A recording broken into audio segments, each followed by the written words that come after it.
EV9 national news కు స్వాగతం. ముందుగా హెడ్లైన్స్. జమ్మూ కాశ్మీర్ కుల్గాం జిల్లాలో ఎన్కౌంటర్, ఓ ఉగ్రవాది మృతి, జవానుకు గాయాలు.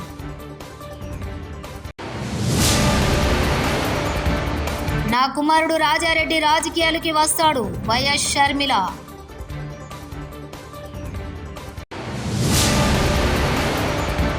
ఉపరాష్ట్రపతి ఎన్నికల్లో బీఆర్ఎస్ ఓటు ఎటువైపు, మంత్రి పొన్నం ప్రశ్నల వర్షం.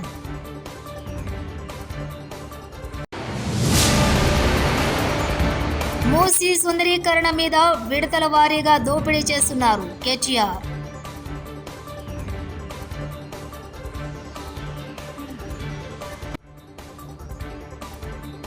జమ్మూ కాశ్మీర్లో మళ్లీ ఉద్రిక్తత వాతావరణం చోటు చేసుకుంది. సోమవారం కుల్గాం జిల్లాలో భద్రతా బలగాలు ఉగ్రవాదులకు మధ్య ఉదయం నుంచి ఎన్కౌంటర్ కొనసాగుతోంది. ఈ ఘటనలో ఓ ఉగ్రవాది మరణించగా మరో జవానుకు గాయాలయ్యాయి. కేంద్ర ప్రభుత్వం యూరియా ఇవ్వలేదని, ఇప్పుడు ఉపరాష్ట్రపతి ఎన్నికల్లో బీఆర్ఎస్ ఓటు ఎటువైపో చెప్పాలని తెలంగాణ మంత్రి పొన్నం ప్రభాకర్ ప్రశ్నల వర్షం కురిపించారు. తమ ప్రభుత్వంపై బీజేపీ, బీఆర్ఎస్ కుమ్మక్కై కుట్ర చేస్తున్నాయని ధ్వజమెత్తారు. కేంద్ర ప్రభుత్వం వైఫల్యం వల్లే యూరియా కొరత వచ్చిందని ఆరోపించారు. ముందస్తుగానే రైతుల లోపల ఒక ప్యానిక్ సిస్టమ్ క్రియేట్ చేయడం వల్ల కొంత ముందస్తు స్టాకులు పెట్టుకునేటువంటి కొంతమంది ఉత్సాహులైన రైతులతో కారణం కావచ్చు, ఇంకేదైనా కావచ్చు, ఈరోజు ఎరువులకు సంబంధించిన ఇబ్బంది ఉన్నమాట వాస్తవము, మేము కాదని అనడం లేదు. బరాబర్ కొరత ఉంది, రైతులు ఆందోళన చెందుతున్నారు. కేంద్రం స్పందించి ఎరువులు ఇవ్వాలని డిమాండ్ చేస్తున్నారు. మూసీ సుందరీకరణకు ముందు 1,50,000 కోట్లు అవుతుందని అన్నారు. 16,000 కోట్లతో అయ్యే ప్రాజెక్టుకు 1,50,000 కోట్లతో చేయడం ఏంటని నిలదీసేసరికి స్కామ్ను కూడా ఇన్స్టాల్మెంట్లో చేస్తున్నారు. మే 17, 2023 నాడు 1,100 కోట్లతో కొండపోచమ్మ సాగర్ నుండి గోదావరి నీళ్లను గండిపేటకి గ్రావిటీ ద్వారా తీసుకొచ్చే మార్గం ఉన్నప్పుడు రేవంత్ రెడ్డి ఇప్పుడు 7,600 కోట్లతో ఎవరి లాభం కోసం ఈ ప్రాజెక్టు మొదలు పెడుతున్నాడు కేటీఆర్. కూడా ఇన్స్టాల్మెంట్లలో చేస్తున్నారు. 1,50,000 కోట్లు ఒకటేసారి టెండర్లు పిలిస్తే ఎందుకు ఇంత అయింది అంటే జవాబు లేదు. అందుకే విడతల వారి దోపిడీ. మొదలు 1,100 7,700 చేయాలి, ఆ తర్వాత ఇంకోటి 5 రూపాయలు ఉన్నదాన్ని 40 రూపాయలు చేయాలి, పెంచుకుంటూ ఆఖరికి మొత్తం స్కామ్ మళ్ళీ 1,50,000 కోట్ల కాడికి తేవాలి. ఇది వీళ్ళ ఎత్తుగడ. నేను మళ్ళీ చెప్తా ఉన్నా, మే 17, 2023 నాడు 1,100 కోట్లతో కొండపోచమ్మ సాగర్ నుంచి గోదావరి నీళ్ళని తీసుకొచ్చి బ్రహ్మాండంగా రావులకోల్ చెరువులో పోసి రావులకోల్ చెరువు నుంచి గండిపేటకు నీళ్ళు తీసుకొచ్చే మార్గం గ్రావిటీ ద్వారా ఉంటే ఇవాళ మీరు 3 WTPలు ఎందుకు కడుతున్నారు, 5 పంప్ హౌస్లు ఎందుకు పెడుతున్నారు, ఎవరి లాభం కోసం పెడుతున్నారు అని ముఖ్యమంత్రి గారు నేను అడుగుతా ఉన్నా. ఇవాళ ఎట్లా పెరిగింది? కమిషన్లు దండుకోవడానికా, మొబిలైజేషన్ అడ్వాన్సులు ఇవ్వడానికా, కాంట్రాక్టర్లకు దోచిపెట్టడానికా? ఎందుకు తక్కువ ఖర్చుతో అయ్యేదాన్ని పక్కకు పెట్టి ఎక్కువ ఖర్చుతో చేస్తున్నారు? ఒక దిక్కు మీరే చెప్తున్నారు. ఆంధ్రప్రదేశ్ కాంగ్రెస్ కమిటీ అధ్యక్షురాలు వైఎస్ షర్మిల ఇవాళ ఒక కొత్త విషయాన్ని బయటపెట్టారు. అవసరమైనప్పుడు తన కుమారుడు రాజారెడ్డి రాజకీయాల్లోకి వస్తాడని తేల్చేశారు. కర్నూలు ఉల్లి మార్కెట్ సందర్శించిన సందర్భంలో షర్మిల ఈ వ్యాఖ్యలు చేశారు. క్వింటా ఉల్లి 600 ధర కూడా పలకడం లేదన్న షర్మిల గత సంవత్సరం క్వింటా ఉల్లి 4,500 ఉందని చెప్పారు. మార్క్ఫెడ్ ద్వారా 1,200 రూపాయలకు కొనుగోలు చేస్తున్నామని ప్రభుత్వం చెప్తోందని, అయితే రైతులు 600కే ఎందుకు అమ్ముతున్నారు? మరి వాళ్ళు ఎందుకు రాలేదు? వాళ్ళైనా కనీసం 1,200కి ఎందుకు కొనటం లేదు? పోనీ మీరిచ్చిన 1,200 గ్యారంటీకి మీరైనా ఇంతవరకు ఒక్కరికైనా ఒక్క అకౌంట్లో అయినా డబ్బులు ఎందుకు వేయలేదు? ఇక్కడ పండించిన రైతులందరూ 600కే అమ్ముకోవాల్సిన అవసరం ఎందుకు వస్తుంది? చంద్రబాబు గారు సమాధానం చెప్పాలి. మళ్ళీ చెప్తున్నా, చాలా మంది రైతులకి ఇక్కడ డిఫరెన్స్ అమౌంట్ వేస్తారు అన్న నమ్మకం లేదు. చంద్రబాబు గారు ప్రత్యేకంగా ఉల్లి రైతుల మీద దృష్టి పెట్టి ఆ డిఫరెన్స్ అమౌంట్ పడేటట్టు చేయాలి. ఎందుకంటే ఇంతవరకు కూడా ఒక్క రైతు అకౌంట్లో కూడా ఆ 1,200 మొత్తము 1,200 ఎంతైతే చంద్రబాబు గారు చెప్తున్నారు మద్దతు ధర ఇస్తామని, 1,200 ఏ ఒక్క రైతుకి ఇవ్వలేదు. నిన్న కూడా ఇక్కడ చాలా స్టాక్ ఉందని చెప్తున్నారు. ఆ స్టాక్ నంతా దాచేశారని చెప్తున్నారు. ఆ స్టాక్ ఉన్నంత కాలం మేము ఎట్లా కొంటామని ఈ రైతుని సతాయిస్తున్నారని చెప్తున్నారు. ఇన్ని ఇబ్బందులు ఇక్కడ ఉన్నాయి. చంద్రబాబు గారు ప్రత్యేకమైన దృష్టి పెట్టాల్సిన అవసరం ఉంది. కాబట్టి చంద్రబాబు గారు, కాంగ్రెస్ పార్టీ డిమాండ్ చేస్తుంది, ఈ రైతులందరికీ కూడా ఏదైతే అసలు 1,200 సరిపోదని చాలా మంది రైతులు చెప్తున్నారు. కనీసం 2,000, 2,500 మద్దతు ధర ఉండాలి. లేకపోతే ఉల్లి పండించిన రైతులకి అసలు గిట్టుబాటు కానే కాదు అని చెప్తున్నారు. కాంగ్రెస్ పార్టీ ఇవన్నీ సమస్యలన్నీ విన్న తర్వాత చంద్రబాబు గారిని కూటమి ప్రభుత్వాన్ని డిమాండ్ చేస్తుంది. అసలు మద్దతు ధరను కూడా పెంచాల్సిన అవసరం ఉంది. ఉల్లికి మద్దతు ధర కనీసం 2,400 రూపాయలైనా ఉండాలి అని కాంగ్రెస్ పార్టీ డిమాండ్ చేస్తుంది. అమీర్పేటలోని హెచ్ఎండిఏ కార్యాలయం ముందు ఆందోళన చేస్తున్న RRR భూ బాధితులను అరెస్ట్ చేస్తున్న పోలీసులు.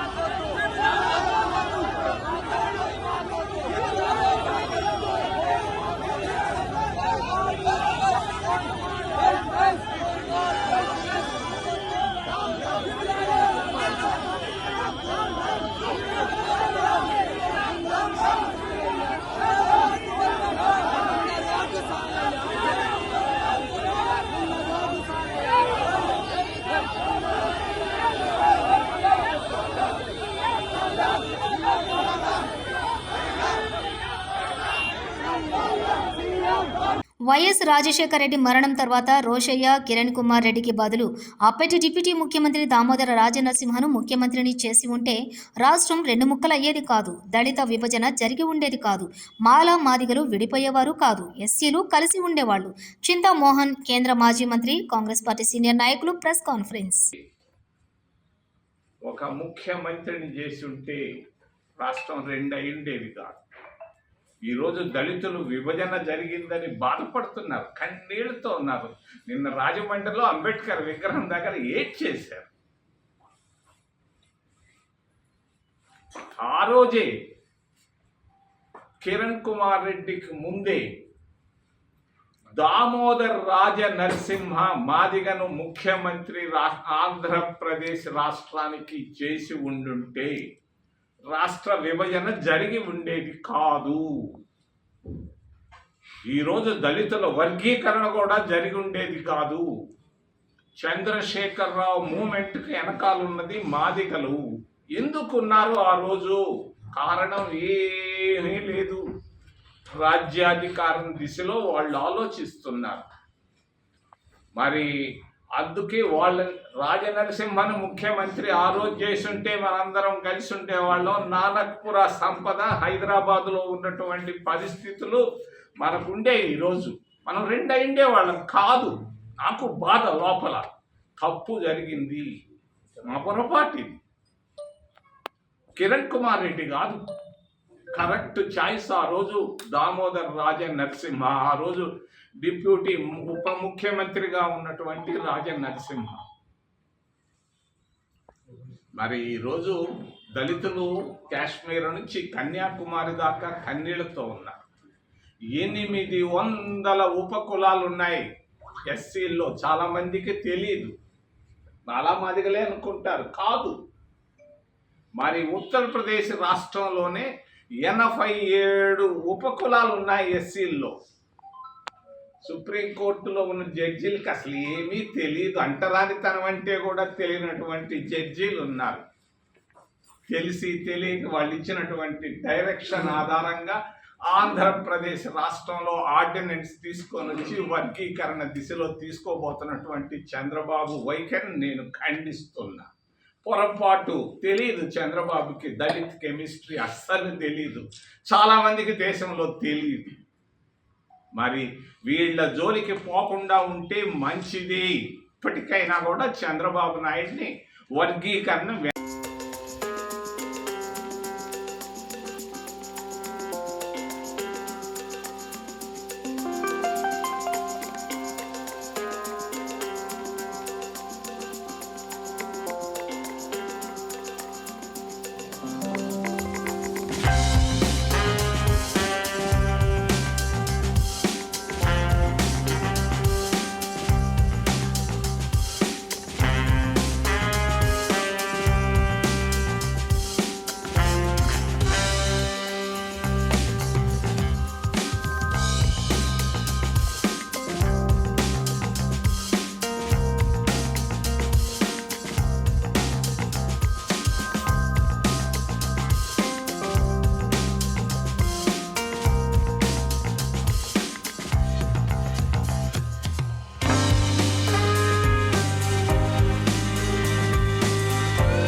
జమ్మూ కాశ్మీర్ కుల్గాం జిల్లాలో ఎన్కౌంటర్, ఓ ఉగ్రవాది మృతి, జవానుకు గాయాలు.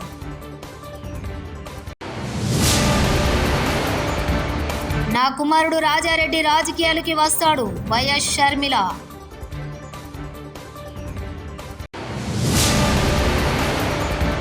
ఉపరాష్ట్రపతి ఎన్నికల్లో బీఆర్ఎస్ ఓటు ఎటువైపు, మంత్రి పొన్నం ప్రశ్నల వర్షం.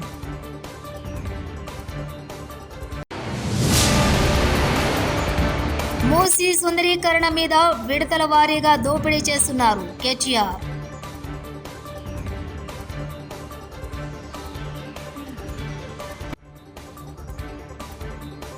ఇవి బులెటిన్ విశేషాలు. చూస్తూనే ఉండండి EV9 నేషనల్ న్యూస్.